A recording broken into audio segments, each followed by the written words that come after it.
আমি গতকাল ঢাকায় ঈদ করেছি। অত্যন্ত হেক্টিক গেছে আমার। গতকাল নামাজ পড়ার পরে আমরা মাজার জিয়ারত করেছি আমাদের স্বাধীনতার দলের প্রতিষ্ঠাতা শেখ মুজিবুর রহমানের। তারপরে আমরা বিকাল 4টায় আবার প্রধান উপদেষ্টার ঈদ শুভেচ্ছা জানানোর জন্য আমন্ত্রণ জানিয়েছিলেন। আমরা সেখানে গিয়েছিলাম এবং রাত্রি 9টার দিকে আমরা আমাদের দলের চেয়ারপারসন এবং এখন চেয়ারপারসন তারেক রহমান সাহেবের সঙ্গে ভার্চুয়ালি আমাদের পার্টি অফিসে আমরা কথা বলেছি। তো আমি যেহেতু আমার খুব ইচ্ছা ছিল এবার ঠাকুরগাঁয়ে ঈদ করতে পারিনি দেখে আমি অসুস্থ অবস্থায় আমি আজকে এসেছি। কালকে আবার চলে যাব এবং আমার শরীর ভালো না, আপনারা সবাই জানেন। আমি হয়তো চিকিৎসার জন্য 6 তারিখে আমি দেশের বাইরে যাব। আপনারা এর মধ্যে দুইজন প্রশ্ন করেছেন, রাজনৈতিক প্রশ্নের উত্তর আমি সাধারণত আপনার ঢাকাতে দেই। এখানে দিলে আবার সেটা আপনাদের কনফিউশন তৈরি হয় অনেক সময়। এখন তো আপনার এই নতুন যে অন্তর্বর্তীকালীন সরকার, তারা তো জনগণের আমাদের সমর্থন নিয়েই তারা এসেছেন এবং একটা অভ্যুত্থান ছাত্র জনতার অভ্যুত্থানের মধ্য দিয়ে এই সরকার এসেছে।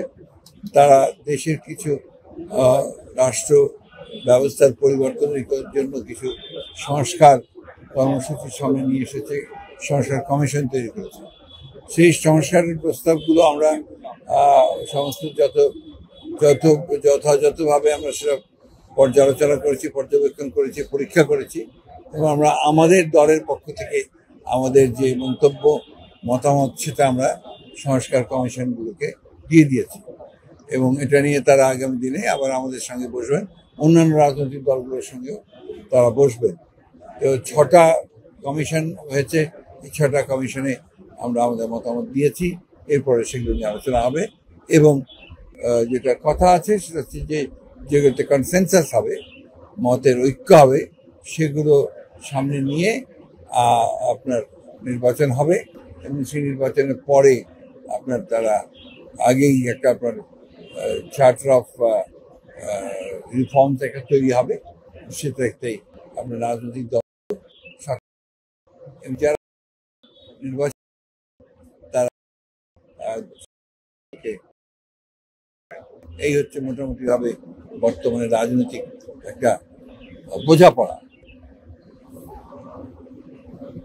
চলতি বছরের নির্বাচনে আশাটা আমরা করতে পারি কি?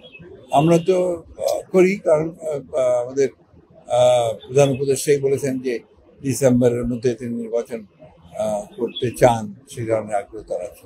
চীন সফর করাটা এটা নিঃসন্দেহে বর্তমান সরকারের একটা, আমি মনে করি যে এটা একটা বড় সাফল্য।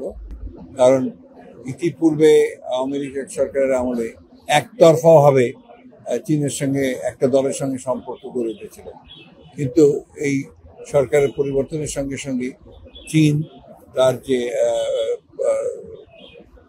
চিন্তা ভাবনাগুলো পরিবর্তন করেছে। চীন এখন প্রায় সব রাজনৈতিক দলের সঙ্গেই কথাবার্তা বলছে। আর বিশেষ করে প্রধান উপদেষ্টা তো সরকার প্রধান মানে হচ্ছে বাংলাদেশের প্রতিনিধিত্ব তিনি করেন। চীন যেহেতু অত্যন্ত একটি সমৃদ্ধশালী দেশ এবং ফাইন্যান্সের দিক থেকে চীন দ্বিতীয় পর্যায়ে আছে আপনার মার্কিন যুক্তরাষ্ট্রের পরেই, এবং বাংলাদেশের চীনের যে বিনিয়োগ সেটাও অনেক বেশি এবং চীন কমিটও করেছে যে তারা আগামী দিনগুলোতে এই উৎপাদনে এবং উন্নয়নে তারা বিনিয়োগ করবে। এটা নিঃসন্দেহে আমাদের জন্য আশাবাদের কথা। আমরা তো রাজনৈতিক কর্মসূচি হবে আমাদের এখনো তো রাজনৈতিক কর্মসূচি ঈদেও হয়েছে। পুরো আপনার ইফতারে আমাদের একেবারে ওয়ার্ড পর্যায়ে আমাদের আপনার ইফতার করেছি আমরা কর্মসূচি। সংস্কার নির্বাচন তো আলাদা জিনিস না। সংস্কারের মতো চলবে, নির্বাচন চলবে। আমাদের রাজনৈতিক দল হিসেবে আমাদের কাজ হচ্ছে জনগণের সঙ্গে সম্পর্ক করা। আমরা কিন্তু 31 দফার উপরেও এই কাজগুলো করেছি সারা দেশে।